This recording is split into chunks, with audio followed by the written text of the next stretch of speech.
بسم اللہ الرحمن الرحیم۔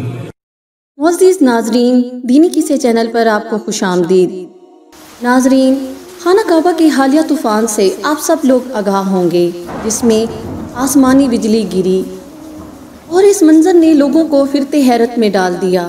معزز ناظرین، اگر ہم اسلامی کتابوں کا مطالعہ کریں اور اسلامی تاریخ پڑھی جائے تو اس میں بیان کیا گیا ہے کہ خانہ کعبہ پر بجلی کا گرنا امام مہدی علیہ السلام کے ظہور کی نشانیوں میں سے ایک نشانی ہوگی اور آسمان سے ایک گرجدار آواز آئے گی۔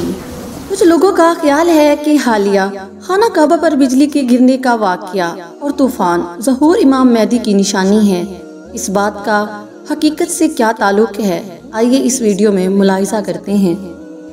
حضرت محمد صلی اللہ علیہ وآلہ وسلم نے قرب قیامت میں ظہور امام مہدی علیہ السلام کا ذکر فرمایا ہے۔ قرب قیامت میں امام مہدی علیہ السلام کا ظہور اہل سنت اور اہل تشیع کے عقائد میں سے ہے۔ احادیث میں امام مہدی علیہ السلام کے ظہور کا ذکر فرمایا گیا ہے۔ امام مہدی علیہ السلام حضرت عیسیٰ علیہ السلام کے مصائب اور رفیق ہوں گے۔ رسول اللہ صلی اللہ علیہ وآلہ وسلم نے فرمایا، امام مہدی علیہ السلام میرے ہم نام ہوں گے اور ان کا اصل نام محمد اور لقب مہدی ہوگا۔ امام مہدی علیہ السلام حضرت فاطمہ علیہ السلام کی اولاد میں سے ہوں گے اور امام مہدی علیہ السلام کی کچھ علامات اور نشانیاں بیان کی گئی ہیں۔ وہ زمین کو عدل اور انصاف سے بھر دیں گے اور 7 سال تک حکمرانی کریں گے۔ امام مہدی علیہ السلام کے ظہور کی چند اور نشانیاں بھی ہیں کہ امام مہدی علیہ السلام کے ظہور سے قبل دنیا ظلم اور جبر سے بھر چکی ہوگی اور امام مہدی علیہ السلام دنیا کو انصاف اور عدل سے بھر دیں گے۔ حضرت امام مہدی علیہ السلام سے پہلے بہت سے فتنے پھیل چکے ہوں گے۔ امام مہدی علیہ السلام ان فتنوں کو ختم کریں گے۔ آپ علیہ السلام کے زمانے میں محبت اور الفت ایسی بڑھ جائے گی جیسے کبھی حضرات صحابہ کے دور میں تھی۔ تمام مسلمانوں میں محبت اور اتفاق ہوگا اور وہ بھائی بھائی بن جائیں گے۔ حضرت مہدی علیہ السلام کی خلافت پوری دنیا میں ہوگی اور وہ پوری دنیا میں حکمرانی کریں گے۔ آپ علیہ السلام کی حکمرانی کی مدت 8 سے 9 سال تک ہوگی۔ حضرت امام مہدی علیہ السلام کی ایک نشانی یہ بھی ہوگی کہ آپ علیہ السلام سے لڑنے کے لیے ایک لشکر روانہ ہوگا۔ جب یہ لشکر مکہ اور مدینہ کے درمیان ہوگا تو اس پورے لشکر کو زمین میں دھسا دیا جائے گا۔ مقام لشکر کے زمین میں دفن ہونے کی روایات امام مسلم اور امام ابن ماجہ دونوں نے تحریر کی ہیں۔ اس لشکر کی شناخت یہ ہوگی کہ وہ حضرت سفیان رضی اللہ عنہ کی اولاد میں سے ایک امی نامی شخص ہوگا، جسے مسلمان اور اسلام کو سخت تکالیف اور سوپنوں کا سامنا ہوگا۔ اس کے زمانے میں مسلمانوں کا بالعموم اور علماء کا بالخصوص قتل عام ہوگا، لیکن یہ فتنہ زیادہ دیر تک نہ چلے گا کیونکہ حضرت امام مہدی علیہ السلام کا ظہور ہو چکا ہوگا۔ جس کی علامتوں میں سے ایک علامت یہ ہوگی کہ لشکر سفیانی بیت اللہ کو منہدم کرنے کے لیے روانہ ہوگا، لیکن جب یہ لشکر بیدہ نامی جگہ جو حرمین شریف کے درمیان پہنچے گا تو اللہ عز و جل پورے لشکر کو زمین میں دھسا دیں گے۔ اس لشکر کا زمین میں دھسنا فتنہ سفیانی کے خاتمے کی نشانی ہوگی اور لشکر سفیانی کا خروج دراصل امام مہدی کے ظہور کی علامت ہے۔ ناظرین، لشکر سفیانی میں سے صرف ایک شخص زندہ بچ جائے گا جو باقی لوگوں کو آ کر لشکر کی زمین میں دھس جانے کی خبر دے گا۔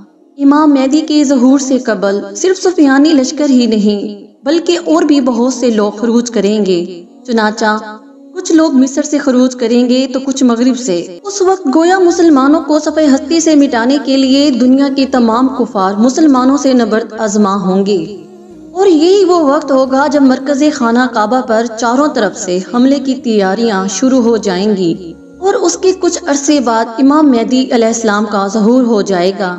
امام مہدی علیہ السلام کے زمانے میں اکثر یہودی مسلمان ہو جائیں گے، جس کی وجہ یہ ہوگی کہ آپ علیہ السلام کو تابوت سکینہ مل جائے گا جس کے ساتھ یہودیوں کے اعتقاد جڑے ہوئے ہیں۔ تمام یہودی اس تابوت سکینہ کو امام مہدی علیہ السلام کے پاس دیکھ کر مسلمان ہو جائیں گے۔ مغرب کی طرف سے کئی جھنڈے نمودار ہوں گے اور اس لشکر کا سردار قبیلے کندہ کا ایک آدمی ہوگا۔ ایک روایات سے ملتا ہے کہ امام مہدی علیہ السلام کے ظہور کی علامت وہ چند جھنڈے ہیں جو مغرب کی طرف سے آئیں گے اور ان کا سردار ایک لنگڑا شخص ہوگا۔ حضرت امام مہدی علیہ السلام کی تصدیق اور تائید اور اہل بیت کی عزت اور شرافت اور تقدس کے دلائل وہ نماز ہوگی جو حضرت عیسیٰ علیہ السلام امام مہدی علیہ السلام کے اقتداء میں ادا فرمائیں گے، لیکن اس سے حضرت عیسیٰ علیہ السلام کے منصب اور نبوت پر کوئی فرق نہیں آئے گا۔ یہ ایسے ہی ہوگا جیسے حضرت محمد صلی اللہ علیہ وآلہ وسلم نے حضرت ابو بکر صدیق رضی اللہ عنہ اور حضرت عبد الرحمن بن عوف رضی اللہ عنہ کے اقتداء میں نماز ادا کی۔ نبی پاک حضرت محمد صلی اللہ علیہ وآلہ وسلم کا ارشاد ہے کہ اگر دنیا کی مدت ختم ہونے میں صرف ایک دن بھی رہ گیا تو اللہ تعالیٰ ایک آدمی بھیج کر ہی رہے گا جو نام اور اخلاق میں مجھ سے مشابہت رکھتا ہوگا اور اس کی کنیت ابو عبداللہ ہوگی۔ حضرت عبداللہ بن مسعود سے ایک روایت ملتی ہے کہ نبی پاک صلی اللہ علیہ وآلہ وسلم نے فرمایا کہ مشرق کی طرف سے جھنڈوں والی ایک جماعت آئے گی اور وہ مال کا مطالبہ کریں گے۔ جب لوگ ان کو مال دینے سے انکار کریں گے تو وہ لڑیں گے، یہ لشکر لوگوں پر غالب آ جائے گا، پھر لوگ ان کو اپنا مال پیش کریں گے لیکن وہ مال قبول کرنے سے انکار کر دیں گے اور وہ اس مال کو اہل بیت کے ایک آدمی کے حوالے کر دیں گے جو دنیا کو عدل اور انصاف سے بھر دے گا، جسے لوگوں نے پہلے ظلم اور ستم سے بھرا ہوگا۔ بس تم میں سے کوئی اس کو پائے تو اس کے پاس آ جائے، اگرچہ برف پر ہی چل کر کیوں نہ آنا پڑ جائے۔ امام مہدی علیہ السلام کے ظہور کی نشانیوں میں سے ایک نشانی وقت کا تیزی سے گزرنا ہے، جو آج کے زمانے کی بے برکتی سے ظاہر ہو رہا ہے، اور یہ حضرت عیسیٰ علیہ السلام اور امام مہدی کے ظہور کی علامات ہیں۔ ناظرین محترم، یہ چند ایک نشانیاں تھیں جو ہم نے آپ کو بیان کی۔